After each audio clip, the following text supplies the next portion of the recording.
Hello नमस्ते नमस्ते सबैजना सन्चै हुनुहुन्छ होला। म पनि सन्चै छु। म त आज धेरै दिनपछि फेरि भिडियोमा आएको छु अनि बुढी र म आज यसो बाहिर निक्लौँ न भनेर बेलुका बेलुका निक्लेको थिएँ। म त साथीहरू हेर्दै हाम्रो त दुवैजनाको छुट्टी थियो अनि के गर्ने त जाऊँ न त ब्ल्याक फ्राइडे पनि चलिरह सामानहरू यस्तो राम्रो पायो भने लिएर आऊँ भनेर हेरौँ कस्तो के हुन्छ मन पर्यो भने लिएर आऊँ न त भनेर हामी दुईजना चाहिँ लाग्यो है त साथीहरू।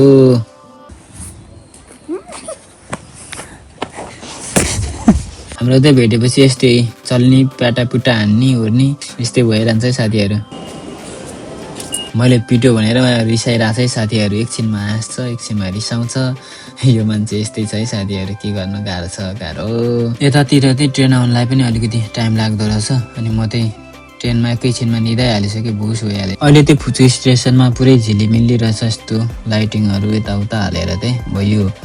चाँडै आउँदैछ नि त न्यु इयरहरू क्रिसमसहरू त्यही भएर पनि हो कि। हामी त ठ्याक्कै सुज हेर्नु पुग्यौँ अनि सुजहरू चाहिँ जेस राम्रो राम्रो रहेछ होइन। नेपालको त्यो हुन्छ नि कपिओला भन्दा त यहाँ सही रहेछ है। 8-9 हजारमा सही आउने रहेछ तर मैले किनेन। हाम्रो त घर जान्छ क्या हो। हामी चाहिँ फेरि अनि घुम्दा घुम्दै यसो एप्पलतिर छिर्यौँ के गर्ने हेर्ने यसो हेरेर त जानु पर्यो भनेर। अहिले त होइन पछि लिने सोच गरिरहेको छु मैले। बुढीलाई फेरि यस्तो के हो अब हेर्नु पर्यो छोरी मान्छेको त्यही त अनि होइन। जे कुरा नि त्यो सानो कुराहरूमा पनि खुसी हुन्छन्। फेरि यस्तो किनिदिउँ कि भनेर सोचेको हेर भनेको थिएँ।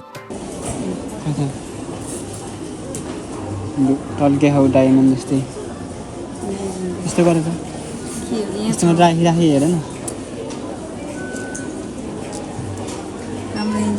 राम्रो। क्रिसमसको त यस्तो झिलिमिली बनाइराखेको रहेछ यहाँ बाहिर चाहिँ। उसले त यस्तरी हेर्दैछ यहाँ रमाइलो गर्दैछ त उसले। Happy Christmas. हामी चाहिँ नि यसो नेपाली बजारमा गयौँ खाजा खानु पर्यो भनेर। उसलाई चाहिँ मोमो खानु मन लाग्यो साह्रै अनि म अर्डर दिएँ अनि लस्सी खाँदैछ उसले।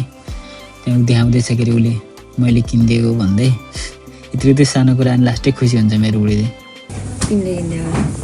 हामी चाहिँ खाजाहरू यसो बाहिर निक्लेको त हो फुजु स्टेसनमा त के यस्तो झिल्ली मिली खतरा बनाने हाम्रो दसैँ गयो भन्दा नि चर्को के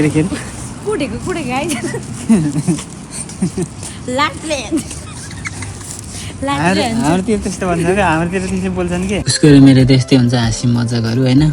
अब कोही टोनहरू ठाउँ अनुसारको हुन्छ नि फरक अनि त्यस्तो सुन्दाखेरि उसले मलाई जिस्काउँछ मैले उसलाई जिस्काउँछ अनि यस्तै हाँसी मजाक भइरहन्छ है त हाम्रो चाहिँ। हेर यस्तो राति आइसक्रिम खाँदै हिँड्नु पर्यो बाटो ऊ चाहिँ कस्तो छ भने अब हुन्छ नि हामी त अब एकचोटि खाएपछि झप्पा खान्छ अनि त्यसपछि खाइन नि त। ऊ चाहिँ कुचु खाने क्या धेरै नखाने तर खाइरहने कुचु खाइरहने बानी छ।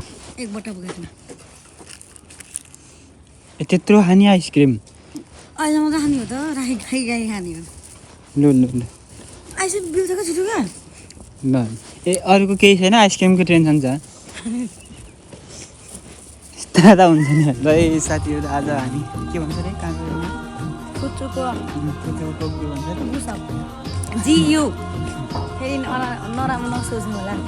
गएको जुत्ता किन्न खोजेको जुत्ताको प्राइसै देखेर मात्रै पर्खिहालेँ। किन भनेको त मैले किन एउटा डेनी बर्थडे गिफ्ट दिनु भनेको नमानेको।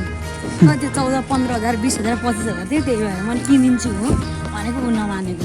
ए त्यत्रो महँगो सुट लाउनु कहीँ अर्का ठाउँमा त्यस्तो खालको सुट लाउने हैसियत त अलिक भएन। मलाई त फेरि 1-2 हजारको भयो भने चल्छ कि आफू त यस्तो सामान मलाई भोगाएर ऊ आमा खाँदैन। शरम भन्ने एउटा हुन्छ है मान्छे इज्जत। ल साथीहरू बाई बाई। के अरे